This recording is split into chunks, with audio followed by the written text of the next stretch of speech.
A context-free grammar, CFG, is like a recipe book that tells you how to build sentences.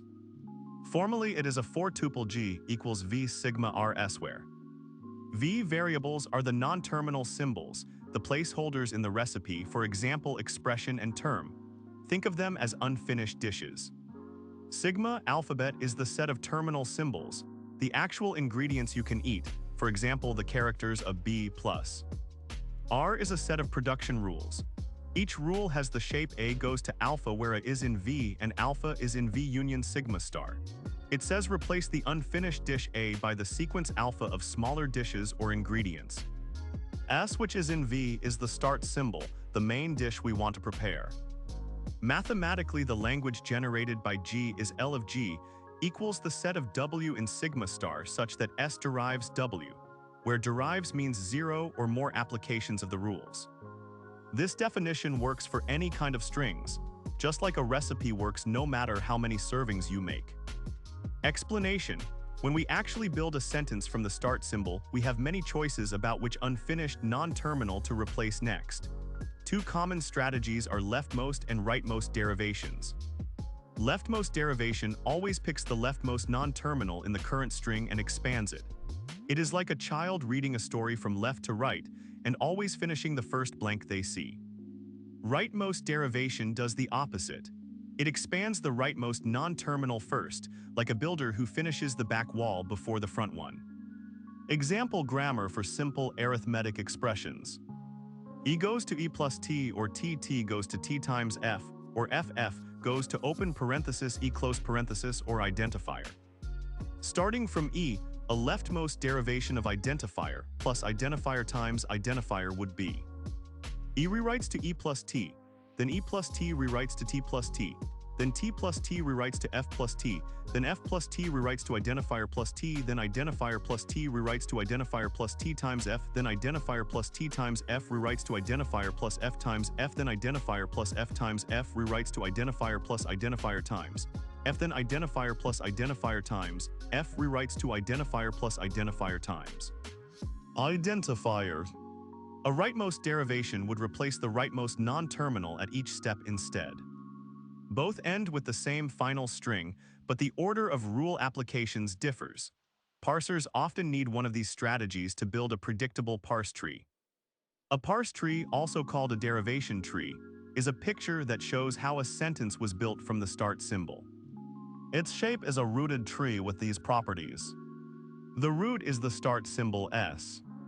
Each internal node is a non-terminal. Its children are the symbols on the right-hand side of the rule used to expand that node. Leaves are terminals. Reading the leaves from left to right gives the original sentence, the yield of the tree. The tree reflects the hierarchical structure of the language. For arithmetic, the tree shows which operations bind tighter. Example for the expression id plus id, using the rule E goes to E plus T. E at the root has three children, E plus and T. The left E expands to T, which expands to F, which is id. The right T expands to F, which is id. The tree tells us the plus combines two id values, and that each id came from an F goes to id rule. The same string could have a different tree if the grammar were ambiguous. See next topic. A grammar is ambiguous when at least one sentence can be derived in two different ways, producing two distinct parse trees. This is like a story that can be told with two completely different plot twists, yet uses the same words. Take the classic grammar for arithmetic without precedence rules. E produces E plus E, or E times E, or open parenthesis E close parenthesis, or id. The string id plus id times id has two parse trees. Plus, as the top operation, adds the result of id and id times id. The tree groups the right side first, giving multiplication higher priority. Times, as the top operation, multiplies the result of id plus id with id. Here addition is performed first. Because the language wants a unique meaning for each sentence, ambiguity is undesirable. Detecting ambiguity often means trying to build all possible parse trees for a given string. If more than one tree exists, the grammar is ambiguous. In practice, we redesign the grammar, for example using separate non-terminals for term and factor, to enforce a single parse tree. Explanation: Normal forms rewrite a CFG into a restricted shape without changing the language, except possibly the empty string. Two important normal forms are Chomsky normal form, CNF, and Greibach normal form, GNF. Chomsky normal form. Every rule is either a produces BC where A, B, C are in V, two non-terminals, or a produces A where A is in sigma, a single terminal, and optionally S produces epsilon if the empty string is in the language. Transformation examples start with S produces a SA or a B, A produces B, or A, B produces B. Step 1. Eliminate epsilon productions, unit productions, and long right hands. After a few systematic steps we obtain S produces XY, or a BX produces AY produces ZB, Z produces B. All rules now fit A produces BC or A produces A. Greibach normal forms. Every rule has the shape A produces a alpha where A is in sigma, a terminal, and alpha is in V star, possibly empty, a string of non-terminals. The key is that each derivation step adds exactly one new terminal at the front, which makes parsing a top-down process simple. Transformation example, for the CNF grammar above, we repeatedly replace left recursive patterns and reorder symbols until each rule begins with a terminal. The resulting GNF might look like S produces a X or BYX produces a S or BY produces a B. Both normal forms are useful. CNF for the CYK algorithm, GNF for constructing push-down automata directly. Explanation. The pumping lemma for context-free languages is a tool to show that certain languages are not context-free. It says, there exists a number p, the pumping length, such that any string w in the language with the length of w greater than or equal to p can be split into 5 pieces w equals u v x y z satisfying. The length of vxy is less than or equal to p. The length of vy is greater than or equal to 1. At least one of v or y is non-empty. For all I greater than or equal to 0, the string uv to the I xy to the I z is also in the language. Why it works with trees. In a parse tree for a long enough string, the height must exceed p by the pigeonhole principle. On any route to leaf path there are more than p nodes, so some non-terminal repeats. The subtree rooted at the upper occurrence can be pumped, reinserted any number of times, giving the strings uv to the I xy to the I. Example, the language L equals the set of A to the NB to the NC to the N such that N is greater than or equal to 1 is not context-free. Assume it were, and take W equals A to the PB to the PC to the P. The pumping lemma forces the repeated non-terminal to lie entirely within one type of symbol or span two types, but any pumping changes the counts of the symbols unevenly, producing a string not in L, hence contradiction. The lemma is frequently used by drawing the parse tree, locating the repeated node, and arguing that pumping breaks the required balance of symbols. CYK Koch-Younger Kasami works on grammars in Chomsky normal form.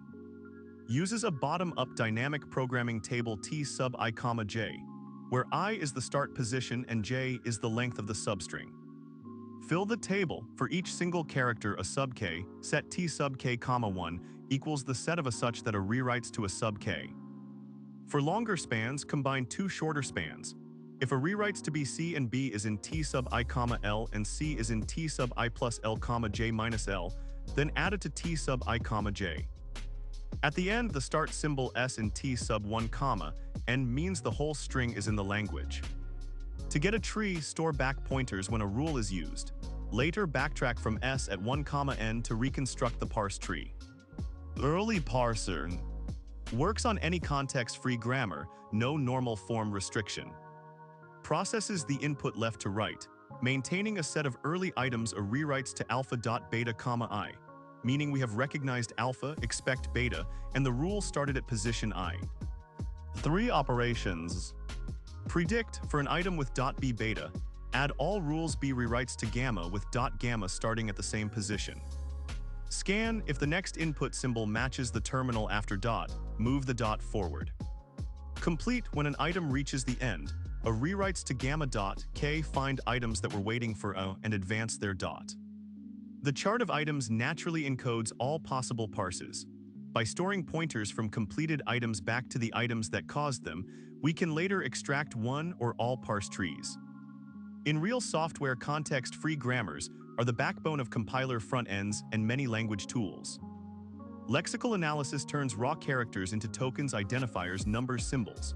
The next stage, syntax analysis, uses a context-free grammar that describes the programming language grammar. For example, statement becomes if expert stmt else stmt. The parser, often generated by tools like Yak, Bison, Antler, or Ply, runs an algorithm such as LRLLCYK or early to construct a parse tree. The parse tree, or a simplified abstract syntax tree, is then used for semantic checks, type checking, code generation, or optimization. Because the tree mirrors the program hierarchical structure, later phases can easily walk it. Outside compilers, context-free grammars define data formats.